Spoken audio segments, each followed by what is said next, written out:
Hi guys, my name is Ro. Let's talk movies. So as you guys could probably tell, I didn't upload a video last week. I was dealing with a lot in my personal life, especially with my mental health and working from home because of, being in lockdown. Here in Australia, we're in lockdown again. But on a happy note, I am back and I am happy because now I am able to leave the house to get essentials, which is really nice. So I am feeling a lot better and I am mentally in a good state at the moment, and I thought why not do a video this week to wrap up all the movies that I watched in the month of August. The first 7 or 8 days of the month of August I watched all of the Friday the 13th films to do my Friday the 13th ranking video, which I will link down below. So the first film that I watched in the month of August besides the Friday the 13th franchise is Ghost in the Machine. I have seen this before. I had seen it when I was very young and I remember really liking it. And it's crazy because it is a horror film, but I did watch it when I was probably like 10 or 11 or whenever it came out. I remember our family rented it and we watched it together as a family. Watching it again, I see a lot of flaws. Obviously, the effects didn't age very well, so it is a little bit cringy, but I still enjoyed myself. I really did enjoy watching it. The kitchen microwave scene is really epic, and I think it's one of the best ways someone has died on screen. It's very brutal. I gave this one a 3 out of 5 just because I still did enjoy myself, but it wasn't my favorite. So next I watched Forrest Gump. Obviously this is something that I have seen before. It's an old movie, but it's a classic. I really love this movie. It is one of my favorite movies and I just really love this. It's such a beautiful story. It's very long, but it's so enjoyable. This was a family night movie that we decided to put on because my brother's wife has never seen it or had never seen it before. So we thought, why not give her a classic, and that's exactly what it is. Of course, this is a 5-star movie for me. It is amazing. Tom Hanks is awesome and the whole cast is just so good. So yeah, I don't really have anything else to say. That's all I have to say about that. I don't think that I've watched a lot of new movies this month. I think I've just been really preoccupied watching my TV series. So at the moment, I'm still watching Smallville. I'm on season 9 at the moment. So there's only one more season after this, and then I'll start a new TV series. And I'm also watching Two Broke Girls because I wanted a nice, comedy to kind of fill in my time since I finished Friends. I think that after these 2 shows, which I've already seen before, I will dive into some shows that I've never seen and give you guys my updates on those. So they've been taking up a lot of my time. So next I watched Jumanji. This was a movie that I decided to watch with my parents just to have a bit of a family time together. And it's just a lot of fun. It's a childhood movie for me and I enjoy it heaps. So it was just a nice rewatch. Then I watched the entire Scream franchise, 1, 2, 3, and 4, because I got really hyped up for the new film that they're going to be releasing next year.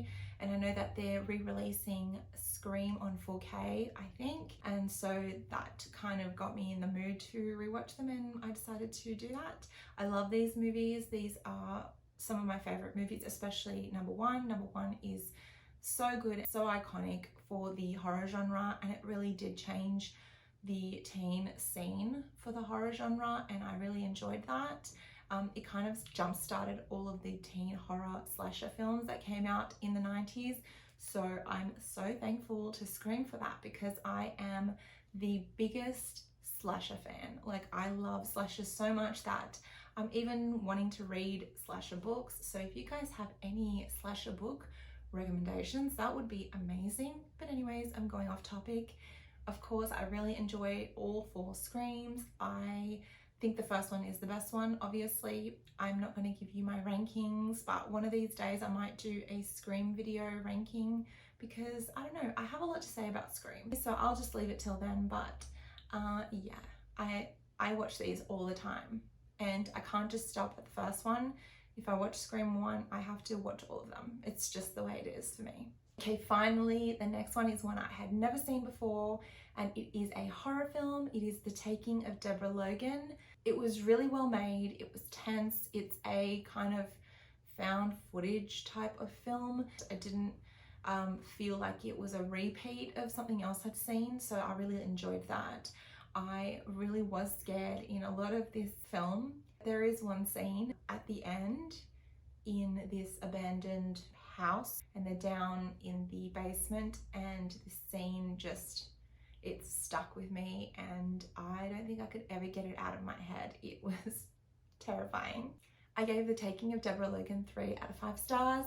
I could bump it up to 3.5 because I, like I said, did really think it was a good movie. The thing that made it so good though is the main actress. She did such a good job.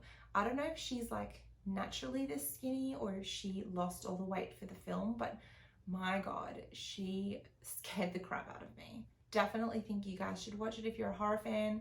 I really enjoyed it. After I had seen that film, it kind of scarred me and I needed something a little bit more fluffy, and I decided to watch Blue Crush because it had been years since I had seen it and it was just, you know, nice teen drama. So it's just about this girl who is a surfer competing in a surf competition, and she has kind of a fear of going back out in the water because she had an accident the last time she competed. It's just such a nice, feel-good, cute, fun little teen film. The next film that I watched is The Postman Always Rings Twice. This is the original movie, not the 80s one. This is a black and white movie and I love these kind of movies. It's been a while since I've watched one, which is why I decided to watch this one. I love all the Audrey Hepburn and Marilyn Monroe and, you know, Paul Newman movies. So I have a whole list of films that I want to watch from like the 40s and the 50s, which I need to get to. So this was one of them and I decided to watch it and I really enjoyed it. I thought it was very good. I'm interested in watching the remake from the 80s, so I probably will watch that in the next month. So basically this is a story that's very similar to like a Hitchcock Dial M for Murder type of mystery. This woman is married to this guy and they own this restaurant, and then this guy comes to help to work there and he falls for the woman, and she and this guy decide to kind of come up with a way to get rid of the husband so they can be together. And yeah, that's it. I gave this one 3.5 out of 5 stars. Okay, so the next movie I decided to watch is Batman: The Mask of the Phantasm. I had heard that it is an amazing movie and I really enjoyed it. It, I think, is the only animated film to win an Oscar. I don't know, my brother told me that. I could be wrong, but it was really entertaining for me. I gave it a 4.5 out of 5 stars. I thought it was really well made, it was fun, and I love the Batman animated series, so of course I was gonna like this one. The next movie that I watched is Zack Snyder's Justice League. I had this for a while and I had been putting it off because I knew it went for like 4 hours and who has the time? But I finally decided to watch it, and guys, I am so glad I did. I don't remember hating the original Justice League release, but I wasn't the biggest fan of it either. I felt like there was too much missing, too many plot holes. It was too choppy. I think that's the right word. It was very choppy and I just didn't know what was going on. Going into Zack Snyder's Justice League, a lot of the plot holes were fixed. A lot of the movie made more sense, and I actually didn't mind that it was 4 hours. I didn't feel that it went for 4 hours, and I think it's because he does break down the movie in parts, which helps a lot. So if you do want to watch it and the 4 hours intimidates you, because it intimidated me, it does happen in parts. I think there's 6 parts. So you can always stop it at the end of one of the parts and kind of continue another day if that's what you want to do. But it was so entertaining for me that I wanted to finish it, so I watched it all in one sitting. This was a 5-star movie for me. I know not everyone's going to agree, and I know not everyone is going to like this movie. They'll probably still not like it.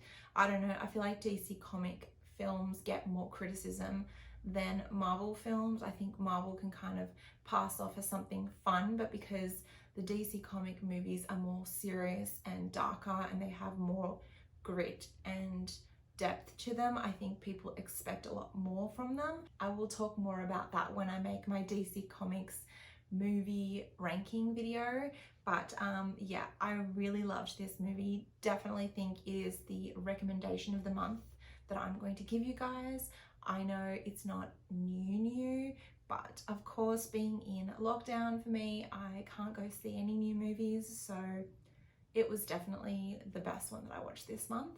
And the last two movies that I watched for the month of August is Alien and Aliens. These were just rewatches for me again because I hadn't watched them in ages and I really enjoy them, especially Aliens. Aliens is one of my favorite horror movies. Okay guys, so that's the end of this video. I hope you enjoyed it. I promise that I will watch more new releases in the coming month. Definitely give the Zack Snyder Justice League movie a go, and The Taking of Deborah Logan. I think that that was a really good horror movie. I hope you guys enjoyed this video. Sorry it wasn't so long, and sorry I didn't give you guys enough new content in this, but I hope you guys enjoyed it. Please give the video a thumbs up and subscribe to my channel, and I will see you guys in my next video. Bye.